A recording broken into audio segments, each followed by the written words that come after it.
Hello, मेरो आवाज clear छ? नमस्कार, रश्मि हुनुहुने रहेछ। ए सुन्नु भएको छ? अनि आरम्भ गरौँ है। हजुर, हाम्रो श्रीरामकृष्ण लीलामृतबाट श्रीरामकृष्णको जीवनी र सनातन धर्मलाई पनि बुझ्ने प्रयास श्रीरामकृष्णको जीवनीको माध्यमबाट गरिँदैछ। त्यसमा अब हामी नवौं अध्याय पनि नवौं र यसको पनि 9th च्याप्टर साधक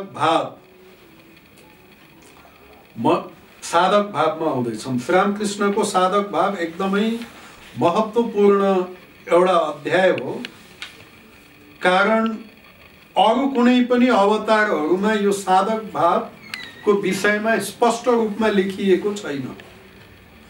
रामकृष्णको साधक भाव चाहिँ एकदमै स्पष्ट रूपमा लीला प्रसङ्गमा स्वामी शारदानन्द महाराजले लेख्नु भएको छ। तर अरू कुनै पनि अवतारहरूको साधक भावको विषयमा हामीलाई त्यति डिटेल्समा जानकारी चाहिँ छैन। अलिअलि बुद्ध भगवानको बारेमा चाहिँ जानकारी छ, किनभने उहाँले गृह त्याग गरेर कसरी वनमा पसेर तपस्या गर्नुभएको थियो भनेर। तर भए पनि त्यति सम्पूर्ण रूपमा चाहिँ जानकारी छैन। त्यो पनि कतिपय कुराहरू रहस्यमय नै छन् र त्यसको पनि त्यति डिटेल्समा थाहा छैन। तर अरूहरूको तुलनामा भगवान बुद्धदेवको चाहिँ धेरै नै जानकारी छ। तर जति एनालाइटिकली र सम्पूर्ण रूपमा श्रीरामकृष्णको साधक भाव जसरी लेखिएको छ त्यति गहिराइमा र त्यति डिटेल्समा अरू कसैको पनि लेखिएको छैन। र अर्को कुरा, श्रीरामकृष्णको साधक भावलाई बुझ्नको लागि श्रीरामकृष्णको दुईवटा स्टेटमेन्ट, एउटा चाहिँ श्रीरामकृष्णले के भन्नुभएको छ भने यहाँभित्र दुईटा छ, एउटा भक्त, अर्को चाहिँ भगवान। अनि उहाँको जब जुन बेलामा हात भाँचेको थियो त्यो बेलामा उहाँले के भन्नुभएको थियो भने यहाँभित्र दुईटा छ, एउटा भक्त एउटा भगवान, र जसको हात भाँचेको हो त्यो चाहिँ भक्त हो, भक्तको हात भाँचेको। एउटै शरीरमा दुईटा छ भनेको एउटा भक्त एउटा भगवान, एउटा चाहिँ साधक अनि एउटा चाहिँ सिद्ध। अनि त्यो अवतारहरूको फेरि साधना अरू साधारण मान्छेको साधनाभन्दा केही न केही भिन्न हुन्छ। जस्तो साधारण मान्छेको चाहिँ कस्तो हुन्छ भने जसरी पहिला फुल फुल्छ, फुल फुलेपछि त्यसपछि गएर फल फल्छ। पहिला रुखमा फुल फुल्छ अनि फुल फुलेपछि त्यो चाहिँ फल फल्छ, फल चाहिँ फल्न थाल्छ। पहिला फुल त्यसपछि फल। तर अवतार पुरुषहरूमा त्यो नियम लागू हुँदैन, किनभने उनीहरू चाहिँ नित्य मुक्त नित्य सिद्ध हुन्। उनीहरू आफ्नो मुक्तिको लागि यो संसारमा आफ्नो मुक्तिको लागि आएको हुँदैनन्। र त्यसले गर्दा जस्तो एउटा फर्सीको बोट हुन्छ, फर्सीको पहिला फल निस्केको हुन्छ, त्यसपछि फेरि फुल निस्किन्छ, पछि गएर फेरि त्यो फलमा परिणत हुन्छ। तर सुरुमा फल निस्किसकेको हुन्छ, फल निस्केपछि फुल निस्किन्छ, पछि त्यो फुल फेरि फलमा परिणत हुन्छ। भनेको मतलब अवतार पुरुषहरू पहिलेबाट नै सिद्ध छन्, फल उनीहरूको प्राप्त छँदैछ। उनीहरूलाई मुक्ति भन्ने कुरा, अवतार पुरुषहरूमा मुक्ति भन्ने कुरा पहिलेबाट नै छ। तर फल पहिलेबाट हुँदा हुँदै पनि उनीहरू मुक्त हुँदा हुँदै पनि, जन्मबाट नै उनीहरू सिद्ध हुँदा हुँदै पनि, मुक्त हुँदा हुँदै पनि उनीहरूले जगतको कल्याणको लागि, जगतलाई सिकाउनको लागि यो कसरी साधना गर्ने, कसरी भगवानलाई पुकार्ने भनेर जगतलाई सिकाउनको लागि उनीहरूले मुक्त हुँदा हुँदै सिद्ध हुँदा हुँदै पनि फेरि उनीहरूले चाहिँ साधारण मान्छेले जस्तो साधना गर्छन्। अनि त्यो साधनाको माध्यमबाट त्यो साधना के हो, कस्तो हो, कसरी गर्नुपर्ने हो, त्यो साधनाको शुद्ध रूप के हो। अब किनभने धेरै मान्छेलाई साधनाको विषयमा पनि कन्सेप्ट क्लियर छैन। धेरै किसिमको छ। साधना के हो भन्ने कुराको पनि विषयमा कन्सेप्ट क्लियर छैन। जस्तो उदाहरणको लागि तन्त्रमा अब स्त्रीलाई लिएर साधना गर्ने वीरभावले भन्ने कुराहरू पनि त्यसरी डेभलप भएको छ, जसले गर्दा तन्त्रशास्त्रमा धेरै किसिमको विकृतिहरू आएको छ र त्यो प्रकारले साधना गर्यो भने मान्छे आध्यात्मिक अनुभूति प्राप्त गर्नभन्दा बढी उसको पतन हुने सम्भावना बढी हुन्छ। तर त्यो पनि एउटा पद्धति चलेको छ, जस्तो त्यसलाई तन्त्रमा वामाचार भन्छ हैन, त्यो तन्त्रको वामाचार छ। त्यस्ता किसिमका कुराहरू पनि छन्। तन्त्रमा फेरि पञ्चमकार, त्यसमा अब मद, अब रक्सी खाएर पनि साधना गर्ने, नारीलाई राखेर साधना गर्ने भन्ने कुराहरू पनि छ। कारणबारी खाने भन्ने पनि त्यस्तो किसिमको कुराहरू पनि तन्त्रमा छन्। स्त्रीलाई लिएर साधना गर्ने भन्ने कुराहरू छ। त्यस्ता किसिमको कति राम्रो फुलको छेउछाउमा उम्रेको झारहरू कति छन्। अब यो कुन सही हो कुन गलत हो त्यो कुरा पनि मान्छेलाई बुझ्न अत्यन्तै गाह्रो छ। त्यही भएर भगवान जब आउनुहुन्छ, अवतार जब आउनुहुन्छ, ती उम्रेका झारहरूलाई पनि गोड्ने काम गर्नुहुन्छ। श्रीरामकृष्णले जस्तो साधनामा उहाँको मुख्य अरू धेरै साधनाहरूमा सबभन्दा मुख्य उहाँको जुन साधना थियो त्यो चाहिँ तन्त्रको 64 प्रकारको साधना उहाँले गर्नुभयो। भैरवी ब्राह्मणी सबभन्दा पहिले श्रीरामकृष्णले गुरु बनाएको। सुरुमा त काली माताको मन्दिरमा पुजारीको रूपमा उहाँले साधना गरेर काली माताको उहाँलाई दर्शन भयो। अनि त्यो दर्शन भइसकेपछि त्यसपछि चाहिँ उहाँले त्यो चाहिँ त्यतिखेरसम्म उहाँको कुनै गुरु थिएन। गुरु बिना नै साधना गरेर उहाँले काली माताको दर्शन प्राप्त गर्नुभयो। तर उहाँले काली माताको दर्शन प्राप्त गरेपछि त्यसपछि भैरवी ब्राह्मणी एकजना सन्यासिनी तन्त्र मतबाट भैरवी, अनि उहाँ चाहिँ दक्षिणेश्वरमा आउनुभयो र उहाँ तन्त्रमा र वैष्णव शास्त्रमा, तन्त्र शास्त्रमा र वैष्णव शास्त्रमा दुईटैमा उहाँ चाहिँ एकदमै पारङ्गत भैरवी ब्राह्मणी। र उहाँ दुईटैमा पारङ्गत भएको हुनाले ती दुईटै माध्यमबाट उहाँले श्रीरामकृष्णलाई साधना गराउनुहुन्छ। प्रथम चाहिँ उहाँले तन्त्रको माध्यमबाट विभिन्न किसिमको धेरै सामग्रीहरू जुटाउनु पर्छ तन्त्रमा। त्यो डिटेल्समा हाम्रो यो उसमा आउँछ, पढ्दाखेरि यो आउँछ। त्यो बेलामा श्रीरामकृष्णले तन्त्रको 64 प्रकारकै साधना गर्नुभयो। तर एउटै प्रकारको साधनाको लागि मान्छेलाई एउटा जन्ममा पनि सिद्धि प्राप्त गर्न सकिने, एउटा दुईटा कति जन्म लाग्छ ठिक छैन। भनी श्रीरामकृष्णले 64 प्रकारको जुन साधना गर्नुभयो त्यो साधनामा उहाँले चाहिँ प्रत्येक साधनाको 3 दिनमा उहाँले सिद्धि प्राप्त गर्नुभयो। 3 दिनमा रिचुअल सबै कम्प्लिट गरेर 3 दिनमा 64 प्रकारको साधनामा, 64 प्रकारकै साधनामा र अरू साधनाहरूमा पनि वेदान्त मतले साधना, वैष्णव मतले साधना, अरू विभिन्न प्रकारका साधना, कुनै पनि साधनामा उहाँलाई 3 दिनभन्दा बढी कुनै पनि साधनामा लाग्दैन थियो। र उहाँले ती सबै साधनाहरू गर्नुभयो। र विशेष गरेर उहाँले चाहिँ तन्त्रको जुन साधना गर्दाखेरि उहाँले दुईटा कुरा देखाउनु भयो। एउटा चाहिँ यो तन्त्रको साधना गर्नको लागि यो जुन मत भन्ने कुरा छ, रक्सी खाएर कारणबारी खाएर जुन साधना गर्नुपर्ने भन्ने कुरा हो, त्यसको प्रयोग नगरिकनै उहाँले साधना गर्नुभयो। त्यो बेलामा उहाँलाई कसैले मन्दिरको प्रसाद भनेर पनि ल्याएर दिन्थ्यो भने त्यो बेलामा श्रीरामकृष्णले के गर्नुहुन्थ्यो भने त्यसलाई, किनभने श्रीरामकृष्णको अर्को एउटा वैशिष्ट्य के थियो भने कसैको पनि निन्दा नगर्ने। अब विवेकानन्दले तन्त्रको त्यो वामाचारको चाहिँ निन्दा गर्नुहुन्थ्यो दक्षिणेश्वरमा आउँदाखेरि, यो त राम्रो होइन भनेर निन्दा गर्दा श्रीरामकृष्णले त्यसलाई के भन्नुहुन्थ्यो भने एउटै शब्दमा उहाँले कुरालाई बन्द गरिदिनुहुन्थ्यो। के भन्नुहुन्थ्यो भने हो त्यो पनि एउटा पथ नै हो, त्यो पनि एउटा मार्ग हो, तर पाइखानाको ढोकाबाट घरमा छिरेको जस्तो हो भनेको नराम्रो, त्यो एउटा मैला दुर्गन्धयुक्त त्यो पथ हो र त्यो पथबाट प्राय पतन नै हुन्छ। त्यो पथबाट सिद्धि प्राप्ति हुने सम्भावना भनौँ 0.0001% होला भने पतन हुने सम्भावना 99.99% पतनको सम्भावना नै बढी हुन्छ। तर कसैलाई पनि नभएको त होइन, त्यही भएर त्यो पनि एउटा पथ हो भनेर भन्नुभयो। तर त्यो पथबाट जानु चाहिँ ठिक छैन, मैला पथ हो त्यो। पाइखानाको ढोकाबाट घरमा, किनभने बङ्गालतिर कस्तो हुन्थ्यो भने स्विपरलाई आउनको लागि पाइखानामा बाहिरबाट एउटा ढोका राखिन्थ्यो, घरकै ढोका, अनि घरको मान्छे चाहिँ भित्रपट्टिको ढोकाबाट जाने, बाहिरको स्विपर आएर बाहिरको ढोकाबाट सफा गरेर जाने। त्यो बाहिरको ढोकाबाट स्विपरले छिर्ने ढोकाबाट, पाइखानामा छिर्ने ढोकाबाट घरमा छिरेको जस्तो हो। त्यही भएर यो चाहिँ मैला पथ हो, दुर्गन्धयुक्त पथ हो। यो पथलाई पालन गर्नु हुँदैन भनेर आफ्नो शिष्यहरूलाई चाहिँ त्यो पथतिर प्रेरित गर्नु भएन।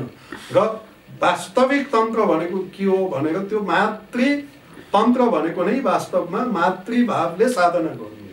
र उहाँले तन्त्रको 64 प्रकारमा नै मातृभावलाई उहाँले चाहिँ एकदम उजागर गरेर देखाइदिनु भयो। उहाँलाई कारण भन्ने शब्द सुन्ने बित्तिकै, कारण भनेको मद रक्सी पनि हो, अनि त्यो प्रसादको रूपमा ल्याउँथे, तर उहाँले कारण शब्दले नै उहाँलाई अब समाधिमा पुर्याइदिन्थ्यो। कारण भन्ने बित्तिकै उहाँ समाधिमा लीन भइहाल्नुहुन्थ्यो।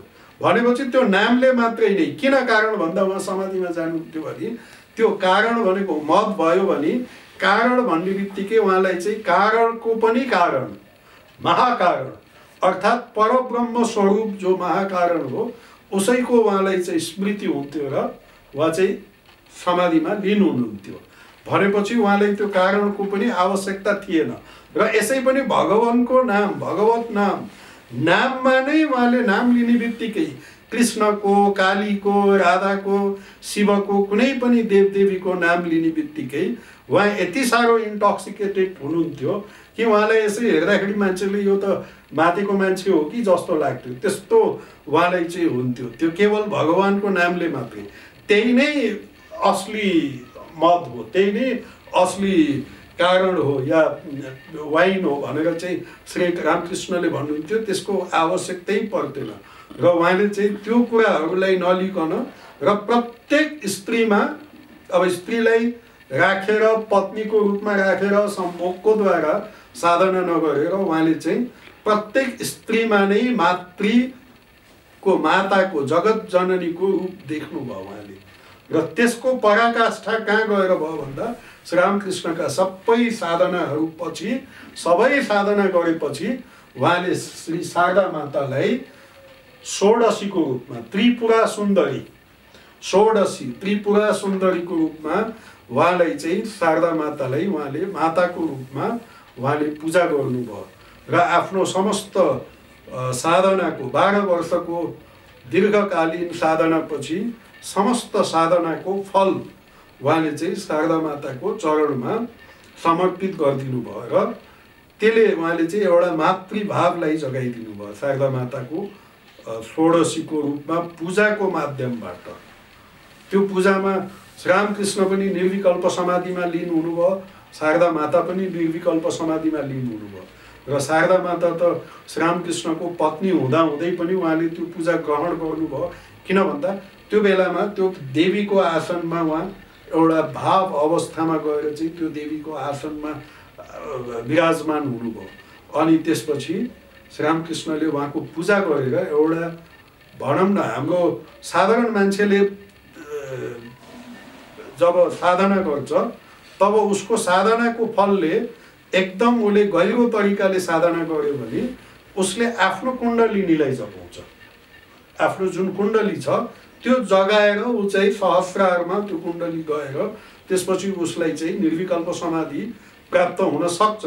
भनी श्रीरामकृष्णको जुन साधना थियो, जुन मातृ रूपमा काली मातालाई, यो शारदा मातालाई षोडशी रूपमा जब पूजा गर्नुभयो, श्रीरामकृष्णले ब्रह्म कुण्डलिनी, युनिभर्सल कुण्डलिनीलाई नै जगाइदिनु भयो।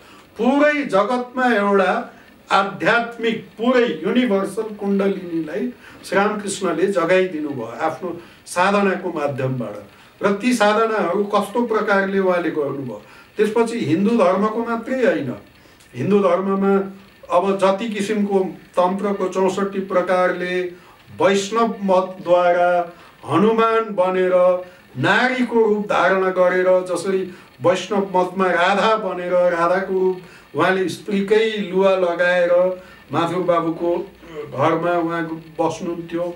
धेरै महिनासम्म उहाँ बस्नुभयो, स्त्रीहरूको बिचमा बसेर आफू स्वयं स्त्रीको रूप धारण गरेर, र यतिसम्म भयो कि उहाँको त्यसले गर्दा उहाँको त्यो साधनाको कठोर साधना सिन्सियरली गरेको हुनाले त्यो साधनाको कारणले उहाँको शारीरिक केही परिवर्तन पनि आयो। स्त्रीहरूमा हुनपर्ने कतिपय कुराहरू श्रीरामकृष्णमा पनि त्यो देखियो। पछि हनुमानको रूपमा जब उहाँले साधना गर्नुभयो त्यो बेलामा हनुमानको उहाँको जुन टेल बोन हुन्छ त्यो अलिकति लामो भयो, पुच्छर पलाको जस्तो, जहाँबाट पुच्छर पलाउँछ त्यो पनि अब एकदम साक्षात् प्रमाण छ। त्यस्ता कठोर साधनाहरू गरेर प्रत्येक साधनामा सिद्धि प्राप्त गरेर जगतमा एउटा मातृभावलाई जगाएर, किनभने भारतवर्षको जुन आध्यात्मिकता हो त्यसको जुन एउटा मूल स्वरूप हो आध्यात्मिकतामा ब्रह्म र शक्ति, शक्तिलाई मातृ रूपमा पूजा गर्ने यो केवल हाम्रो सनातन धर्मको मात्रै छ। यो अरू धर्ममा जस्तो अरू सनातन धर्म र सनातन धर्मको भित्रबाट आएको, तर अरू जस्तो क्रिस्चियनिटीमा इस्लाममा भगवान भनेको मेल प्रिन्सिपल हो, भनेको पुरुष हो भगवान भनेको। भने हिन्दू धर्ममा भगवान त ब्रह्म त पुरुष र प्रकृति दुई भन्दा नि परको भए पनि, तर म्यानिफेस्टेसनमा चाहिँ पुरुषको रूपमा पनि यदि शिवको पूजा गरिन्छ भने त्यस्तै प्रकारले शक्तिको रूपमा माताको रूपमा त्यही परब्रह्म तत्त्वलाई नै ब्रह्म र शक्ति दुईटा एउटै तत्त्व हो भनेर शक्तिलाई माताको रूपमा पूजा गर्ने जुन परम्परा छ त्यो हिन्दू धर्ममा मात्रै छ, अरू कुनै धर्ममा छैन। र हिन्दू धर्मको साधनाको जुन मूल हो त्यसमा त्यो मातृभाव भन्ने रहेको छ। त्यो हाम्रो इसेन्स हो। स्त्रीलाई मातृभावमा हेर्नु अनि मातृ रूपमा हेरेर, स्वामी विवेकानन्दले भन्नुभयो, पश्चिममा जब उहाँ स्वामी विवेकानन्द जानुभएको थियो उहाँले के भन्नुभयो भने पश्चिममा स्त्रीको आदर्श, स्त्रीको एउटा गौरवान्वित रूप के हो भन्दा एउटा पत्नीको रूप हो भनेको। एउटा पश्चिममा स्त्रीलाई चाहिँ एउटा भोग्य वस्तुको रूपमा नै हेरिन्छ भने भारतवर्षमा in the west a woman is a wife, she is the centre of the house, but in the east a woman is mother. माता नै एउटा माता नै हाम्रो जुन भारतवर्षको हिन्दू धर्मको जुन एउटा वैशिष्ट्य हो त्यसमा चाहिँ हाम्रो जुन साधनाको मूल हो, साधनाको निचोड हो, त्यो निचोड भनेको शक्ति रूपमा स्त्री जातिलाई ब्रह्मको शक्तिको रूपमा हेर्नु र मातृको रूपमा माताको रूपमा स्त्री जातिलाई हेर्नु, त्यो चाहिँ हाम्रो हिन्दू धर्मको एउटा वैशिष्ट्य हो। र यो हाम्रो केवल धर्ममा होइन, हाम्रो हिन्दू जनजातिमा, हाम्रो हिन्दू प्रत्येक क्रियाकलापमा यो छ। त्यही भएर हाम्रो घरहरूमा पनि आमाको विशेष एउटा महत्त्वपूर्ण, सबभन्दा महत्त्वपूर्ण सेन्टर अफ द हाउस भनेपछि एउटा मातृ रूपमा नै हेर्ने, माताको नै सबभन्दा ठुलो एउटा स्थान छ। त्यही भएर वेदमा पनि मातृदेवो भव सबभन्दा पहिला, त्यसपछि पितृदेवो भव। पहिला पितृदेवो भव छैन, पहिला मातृदेवो भव, पितृदेवो भव, त्यसपछि आचार्य देवो भव। तर मातृदेवो भव चाहिँ सबभन्दा प्रथम, फर्स्टमा मातृदेवो भव। त्यसरी नै हाम्रो गौरी शङ्कर, राधा कृष्ण, जहाँ पनि हामीले चाहिँ मातृलाई चाहिँ मातालाई सबभन्दा प्रथम स्थानमा राख्ने, र अब हाम्रो नेपालमा पनि प्रचलन नै छ आफ्नो बहिनीलाई या आफ्नो नारीलाई, कन्यालाई पूजा गर्ने जुन पद्धति हो त्यो पनि हाम्रो हिन्दू धर्मको एउटा वैशिष्ट्य हो। यो सबै ठाउँमा छ। जस्तो मैले यो नेपालमा त छँदैछ, कुमारी घरै छ, यहाँ त छ भने मैले यस विषयमा एउटा आर्टिकल पनि लेखेको थिएँ, छपाएको पनि जम्मू काश्मीरको एउटा म्यागजिनले पनि छपाएको थियो। त्यसमा अब जम्मू काश्मीरमा पनि त्यो चलन छ, कश्मीरीहरूमा पनि कन्यालाई पूजा गर्ने चलन छ र डोगरीहरूको बिचमा पनि दुर्गा पूजाको बेलामा विशेष गरेर कन्याहरूलाई माताको रूपमा पूजा गर्ने र यतिसम्म मिल्छ कि नेपालमा जसरी कन्याहरूले पुरुषहरूलाई हातले छोएर ढोक्ने चलन जस्तो छैन नेपालमा, त्यस्तै प्रकारले जम्मूको मान्छेले पनि, जम्मूको सानसानो नानीहरूले, केटीहरूले, उनीहरूले पनि कन्याहरूले पुरुषलाई चरण स्पर्श गर्ने त्यस्तो प्रचलन त्यहाँ पनि छैन। त्यो मैले एउटा सिमिलरिटी देखेँ। त्यो धेरै हाम्रो हिन्दू धर्ममा यो पर्कोलेटेड भएको छ, हाम्रो संस्कृतिमा जनजनमा यो भएको छ। यो हाम्रो संस्कृति यस्तो किसिमको भनेपछि मातृ रूप, भगवानको मातृ रूप, देवी पूजा, यो कुरा चाहिँ हाम्रो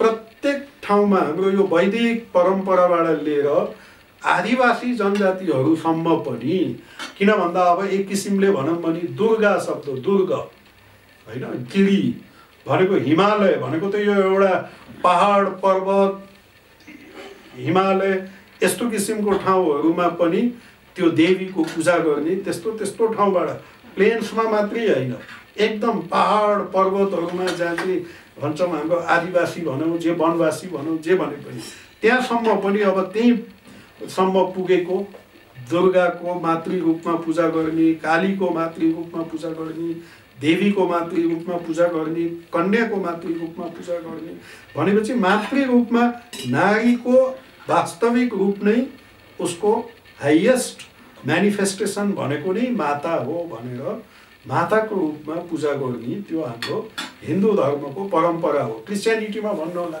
जस्तो मेरी त छ, मदर मेरी, तर मदर मेरीलाई डिभाइन मदरको रूपमा पूजा गरिँदैन। उसलाई केवल जिसुको आमा भनेर मान्यता प्राप्त मात्रै छ, तर मुक्तिदाताको रूपमा मान्यता प्राप्त छैन। त्यसको लागि चर्चमा क्याथोलिक चर्चको नर्सहरूले विशेष रिक्वेस्ट पनि गरेको थिए अरे। त्यो गर्दाखेरि भेटिकन सिटीले नै त्यो कुरालाई खारेज गर्यो, नकार्यो। तर हाम्रो कस्तो छ फेरि, अवतारको आमालाई हामीले पुज्दैनौँ, श्रीरामकृष्णको आमालाई हामीले पुज्दैनौँ, तर अवतारको जो पत्नीलाई हामीले मातृ रूपमा पुज्छौँ। र श्रीरामकृष्णले त स्वयं आफ्नो पत्नीलाई पनि मातृ रूपमा पुजेर एउटा जगतको इतिहासमा नयाँ कुरा उहाँले चाहिँ देखाइदिनु भयो। र यो साधना के हो, कसरी साधना गर्नुपर्छ, कस्तो प्रकारले साधना गर्नुपर्छ र साधनाको मूल के हो, यसको इसेन्स, यसको निचोड, यसको जुन के हो भनेर यदि बुझ्न छ भने र साधनाको वास्तवमा यसको लक्ष्य के हो र यसको सिद्धि कसरी हुनुपर्छ भन्ने कुरालाई सम्पूर्ण रूपमा यदि हामीले बुझ्नु छ भने, किनभने अरू अवतारमा हामीले यसको पाइँदैन। तपाईँको झन् रामायणमा, रामचरितमानसमा त रामलाई सम्पूर्ण रूपमा भगवानकै रूपमा लेखिएको छ, श्रीकृष्णलाई पनि भगवानकै रूपमा, श्रीकृष्णको मानव पक्षलाई लिएको छैन महाभारतले या भागवत महापुराणले लिएको छैन, मानव पक्षलाई त्यति गुरुत्व दिएको छैन। रामायणमा पनि रामचन्द्रको मानव पक्षलाई दिएको छैन। बुद्ध भगवानको केही न केही पाइन्छ, तर त्यति डिटेल्समा पाइँदैन। भगवानको देव पक्ष त छँदैछ र मानव पक्षको पनि सम्पूर्ण रूपमा विश्लेषण गरिएर लेखिएको सबभन्दा अथेन्टिक जीवनी कसको हो भन्दा त्यो चाहिँ केवल एकमात्र श्रीरामकृष्णको जीवनी हो। त्यही भएर उहाँको जीवनीको यो साधक भाव जुन छ, आध्यात्मिक जीवनलाई बुझ्नको लागि, राम्रोसँग त्यसको हामीले बुझ्नको लागि, आध्यात्मिक जीवनलाई बुझ्नको लागि श्रीरामकृष्णको जीवनी पढ्न अत्यन्तै आवश्यक छ। र त्यसमा पनि यो साधक भाव चाहिँ विशेष रूपले नै महत्त्वपूर्ण छ। किन भन्दा यो साधक भाव अरू महापुरुषहरूको, अवतार पुरुषहरूको जीवनीमा विशेष रूपमा नदेखिएको हुनाले श्रीरामकृष्णको जीवनीमा चाहिँ त्यो साधक भावलाई राम्रोसँग हामीले अध्ययन गर्नु अति आवश्यक छ। त्यो चाहिँ उहाँको मानव पक्ष भयो, देव पक्ष र मानव पक्ष। र आजलाई यही नै समाप्त गरौँ, आरतीको समय हुँदैछ। ॐ पूर्णमद पूर्णमिदं पूर्णात् पूर्णमुदच्यते पूर्णस्य पूर्णमादाय पूर्णमेवावशिष्यते। ॐ शान्ति शान्ति शान्तिः। हरि ओम तत्सत्। श्रीरामकृष्णार्पणमस्तु। अनि भोलि केटाकेटीहरूको पनि क्लास हुनेछ। Your Zoom rocker is the wireless device has connected.